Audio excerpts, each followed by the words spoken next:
welcome to KoldTurkey. I'm Pauly T, and this is part 2 of the time we went to Thailand.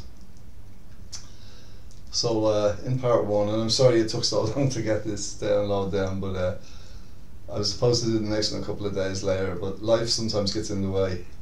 Anyway, so my brother and myself, after being 5 days in Bangkok, waiting to go up to this monastery where we would hope to get detoxed. We had these misadventures then and a close call with the police, so decided the next day we'd get right up to Bangkok. And we got up the next morning and we had the last little bit of yabba between us. We went down and we got, that was the methamphetamine tablets, the one the police didn't catch on me. Anyway, we went down to the main drag and we got a taxi up to a place called Lopburi. And Lopburi is the town nearest Tamperbach where the monastery is. So, excuse me, we went there first. We went into a chemist and we tried to get something just to alleviate the withdrawals which were kicking in. The guy was insisting, it looks like he had to deal with foreigners before and he wasn't given anything over the counter. He wanted a prescription. So I asked him would a prescription from Dublin do, and he said it would if we could bring it into him. So we went into an internet cafe and I had an old prescription and I had a permission from my doctor to travel with some medication, and they were medication, blood medication, but what I did was I took the stamp and the heading off the letter and stuck it onto a plain piece of paper. Went in, we got it photocopied, and then I filled out a handwritten prescription for tramadol. Went into the chemist and he accepted that and gave us, we bought a box of tramadol and we took a couple of cards each. And they're just a milder sort of opiate, but it was able to get us sorted anyway and gave us the energy to be able to go up to this monastery and to check in for the detox. Well, for Daniel anyway, I'd been there before, as I said, and I would have to stay hopefully near the monastery, this was the plan, and come up every day and take the medicine, because you can only do this treatment centre one time. And so we went up to we got ourselves sorted, we went to the monastery and they took Danny in. I'd been there before, I tried to get in again, and you know, it's a once in a lifetime thing and they stick with that. But they did tell me, I did get on well with the monks there, and they did tell me I was welcome to come and avail of the medicine on a daily basis. So I booked into a nearby hotel and Danny went into the treatment centre. And every day then for a week I would jump in a tuk-tuk, take it up to the monastery. The treatment centre was in the monastery. It was kind of fenced off inside the monastery, you know, to keep people safe and to keep other people out, because people are going through a detox. So Donnie was in there for 10 days, and 10 days, not 7, and I was in the hotel for the same 10 days. I was the most mad 10 days of my life. I was so sick. I was dying. I lay on the bed in the hotel, everything running through me, and I just barely get the energy together to go down to the lobby.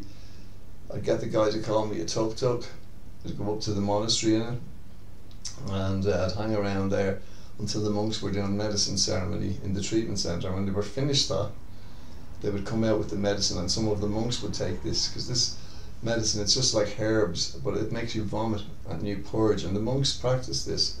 This is what they help people to get off drugs. So I would go up with some other lay people, some other Thai lay people and some monks, and we would meet around the back at the medicine man's place where he lived, outside of the treatment centre. And he would come, the medicine man, and he would give us all the medicine. We would take it, and we have to drink a lot of water then on top of the medicine, and then you would naturally get very nauseous and vomit, and you would feel purged. And I did this for 10 days while my brother was in the treatment centre. He was doing it inside the centre, I was doing it myself. But I would go back every day feeling a little bit, I would get a blast of energy and clarity after I took the medicine for about an hour and a half, but that would wear off. And the sickness, you know, it still has to be gone through on some level.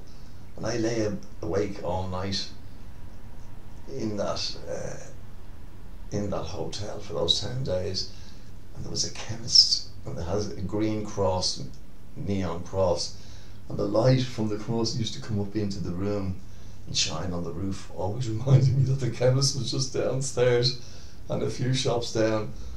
And I'd already, like I said, we got some tramadol over here, man, so I could have gone in and got more of them, but I've only postponed the inevitable, and I don't know where I got it, but with great tenacity and fortitude I managed to stay 10 days in this hotel without using. And I have to tell you something mad that happened there. When I had been originally to Thailand myself, like the year before, and I'd done this detox, I had met an Irish guy over there from Bray, and bizarre thing happened. I'm in this hotel near the monastery, and the same Irish dude, and I didn't know he was in Thailand, he was bringing some pal of his out to the monastery for treatment the way I was bringing my brother out, but I was also availing of the treatment. This other guy, he had a girlfriend up in Chiang Mai, so he was bringing his pal out to the treatment centre where, you know, but it just happened to be at the same time as I was bringing my brother out. And then he stayed at this same hotel as me for the night, because the next day, after he put his pal into the treatment centre, the next day he was going to Chiang Mai. Now understand this, right? This hotel, I don't think they saw many foreigners. It's in this village outside of Lopburi. Lopburi is the city that would be nearest here. It's not even that. Apart from the monkey temple, there isn't really anything much else there. For tourists, there's the monkey temple, and then there's the monastery is like 10 miles away from it. But this hotel I had was about a mile away from the monastery, in just a little village, and the only people that would stay there would be Asian businessmen or Thai businessmen from the north of Thailand or from Bangkok, up doing some work. Or one night time there was a little conference there, there was about 30 or 40 people. I think they were Japanese or something. I don't know what they were doing. They seemed like business people, that type of thing. But I didn't even see another European in this hotel. And then one day I'm coming down the stairs to get a bit of food. I was after being up in the monastery. I came back, I had a shower, and I was really ill, but I was coming down the stairs and I hear this fucking Dublin accent at the desk talking about the key. Oh, is this the key? And it's straight up the stair on the left. And I thought, there's a fucking Irish accent. And not only that, but I thought I knew this accent sounded familiar to me. I ran down, and there's this chap from this pal of mine, Noel, from out in Bray, and I couldn't get over it. Like, so we went up anyway. We went up. He got his room, was just down the 3 rooms down from mine. So I was, what are you doing here? I said, I know the brothers, and he put his pal in into the treatment centre. So he had a bit of gear with him, and he asked me, did I want to lie? And you know, I refused, and I don't know how I got this tenacity to do that, but I didn't take anything. And that was amazing. Talk about being tested. I had about 6 or 7 days behind me at this stage, and you know, my body was craving it, but I was making a little bit of ground. You know, I had full 6 days behind me, and I just said, no, man, I can't do it. So I let him have his smoke, and when he finished, he came in, we had some tea. Then he was kind of, you know, he was kind of stoned, so he was on the nod a little, so I left him in peace, and I went and got some food and went to bed, and we had coffee the next morning before he headed off.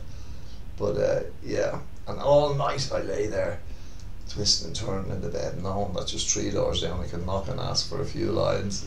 I didn't do it. So it's one of the times I really surprised myself, you know, with a bit of grit and determination. But anyway, every day I would go up to the monastery, and it was also, we would get torrential rain that was there sometimes. It was, I think, in the monsoon season, there was torrential rain. It was our summertime, which is like full-on monsoon over there, and it would lash rain, and it was miserable staying in that hotel. And once or twice I met a couple of nice people in the restaurant underneath the hotel, and I would chat. They'd have a bit of broken English, but I was sitting there, I was just I'd be sweating, and they'd be offering to buy me a beer and enjoying conversing with a European, but I couldn't handle it. I couldn't take much of it. I couldn't deal with company, and because my withdrawals, I was miserable. I was really miserable in them. But every day, I'd feel a little bit better, but still there was no sleep to be had for a long time. But I remember on the 10th day I went up, I took my medicine, and then my brother was checking out. You got to do a minimum of 10 days. And we had a ticket for 3 weeks in Thailand, so the plan was do the 10. We'd spent 5 days in Bangkok, that knocked 5 off. We did 10 in the monastery. I did it in the hotel, going up to the monastery every day, sick, really sick as a dog. And then we went, the plan was to spend the last week or so in a nice hotel. We had just about enough money for that, so that's exactly what we did. We went to a nice hotel, we booked in, had a swimming pool, everything. We just lay around on the sunbeds when it wasn't last raining, and ordered nice food. And we did that, and it helped a lot, and we talked to each other, and we encouraged each other, we stay clean now, we really do this, we'll hit the meetings when we go back to Dublin, and we'll go for it, like, well, let's really like make something out of this opportunity, because basically we were going back to Dublin, and the brother had spent most of the money that he had parked off, and we were going back really smashed broke, but we were both clean for the first time together in so many years. Because one of us would get clean, the other wouldn't be clean, and inevitably we'd both be back using. And sometimes it was me, sometimes it was him. But this time we had decided we'd give it a good shot. And I just go on to say, we did go on to say a full year clean. A full year clean after that, but just a year. Because we were to, it's another story at the end of this. We were to go back to Thailand a year later while we were clean with some friends, because my brother went and became a monk, and as did two of my other friends, Keith and Mick, and Danny became a monk, and me and Eddie went over, and we recorded some of that journey, and that'll be on the next one, in the Heroin Chronicles, and I'll show you a lot of photographs as well. But suffice to say, Tampabok Monastery is an amazing place. And we had a great opportunity. The monks were so kind to us there. They give that treatment for free, and it does help. But no matter the best of help, coming off heroin is a very difficult thing, and not everybody succeeds in doing so. And it can take years and years of trying and trying, because it's a powerful drug. But that was a great time when we came back and stayed clean for a year. We started going to NA, and we got great support from all the people in there. But as time was to go on, we drifted away from that, and eventually we went back using, and that's what happened every time, until eventually I actually got clean. But which I'll get to as well, all part of future Chronicles. So guys, if you like these stories, please subscribe to the channel or give a like. It all helps in the algorithms. YouTube is run by computers, and the participants and the people who watch and view, if you can take the time out to give a like or even leave a comment or something, it helps in the algorithms, and it encourages the content creator to keep doing what they do. Guys, stay blessed. For anyone out there struggling, know there is a way out. I was a chronic addict, and when I got up out of there. This is Pauly T, this is KoldTurkey, this is the Heroin Chronicles.